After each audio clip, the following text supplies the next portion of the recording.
magadi pashe Dinoje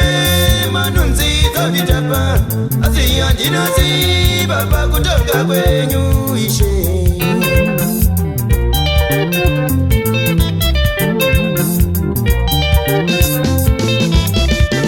Irondara magadi pashe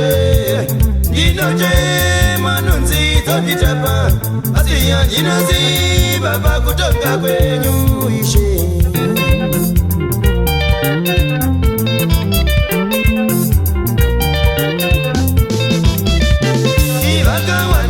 Divarira Vakatema vakaringa midzeo yambi Tewa muchadagira papiko Atinoziva pakutonga kwavo iche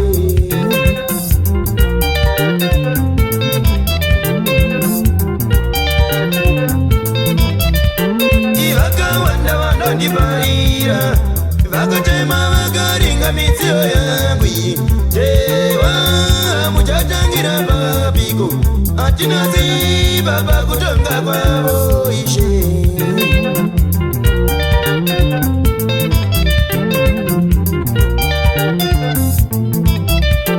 ivekodo vakapembera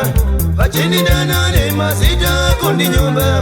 asi vasinoziva pakutonga kwenyu ishe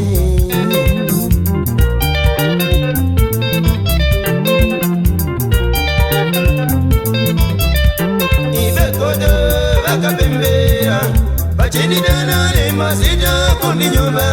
asi vasinoziva pakutonga kwenyu ishe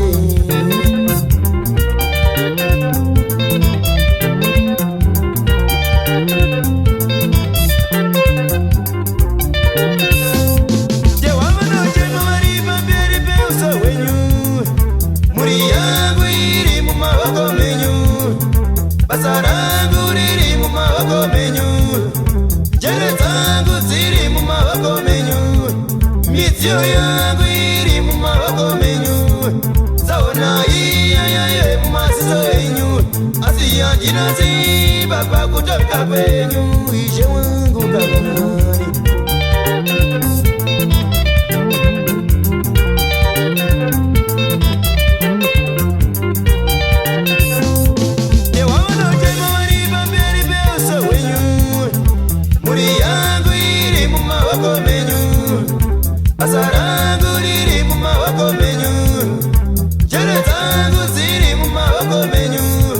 Midziyo yangu iri mumavoko menyu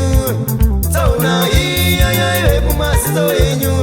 Asi yandinaziva pakutonga kwenyu Ishe wangu kavani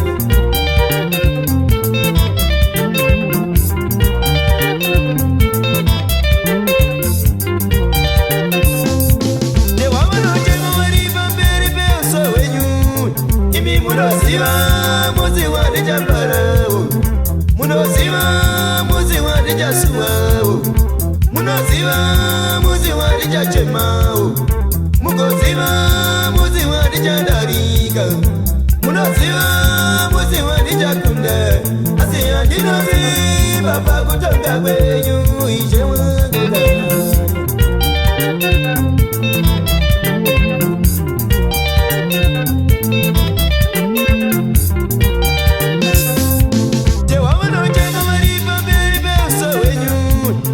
Munoziva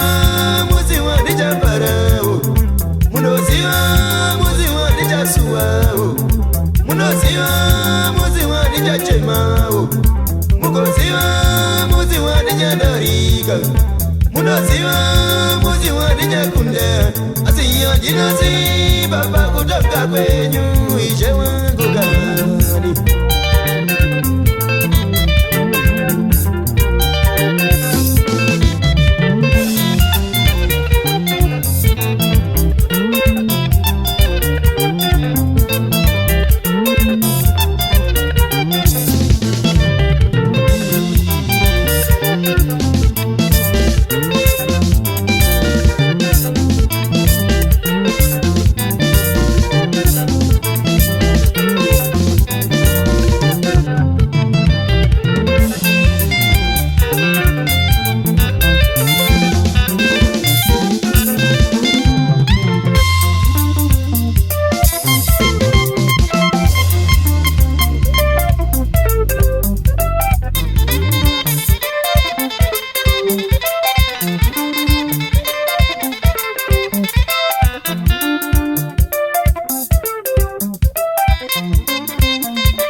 pakutonga kwenyu ishe.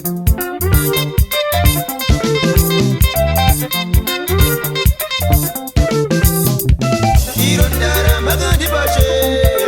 ndinochema nonzi dzanditapa asi handinoziva pakutonga kwenyu ishe.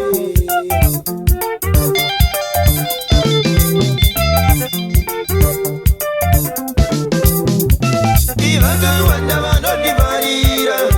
vakachema vakaringa midziyo yangu iyi deva muchatangira pambiko hatinoziva pakutonga kwavo ishe.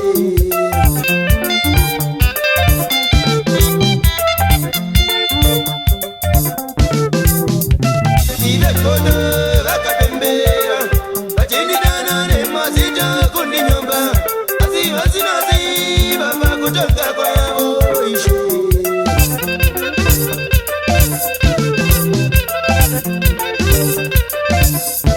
Jevavanoti muri pamberi peusa hwenyu muri yangu iri mumaoko menyu basa rangu riri mumaoko menyu njere dzangu dziri mumaoko menyu midziyo yangu iri mumaoko menyu tsaona iyayaye mumaziso enyu asi handinoziva pakutonga kwenyu ishe munguka.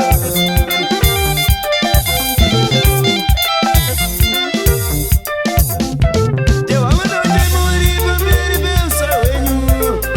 muri yangu iri mumaoko menyu basa rangu riri mumaoko menyu njere dzangu dziri mumaoko menyu midziyo yangu iri mumaoko menyu tsaona iyayaye mumaziso enyu asi handinoziva pakutonga kwenyu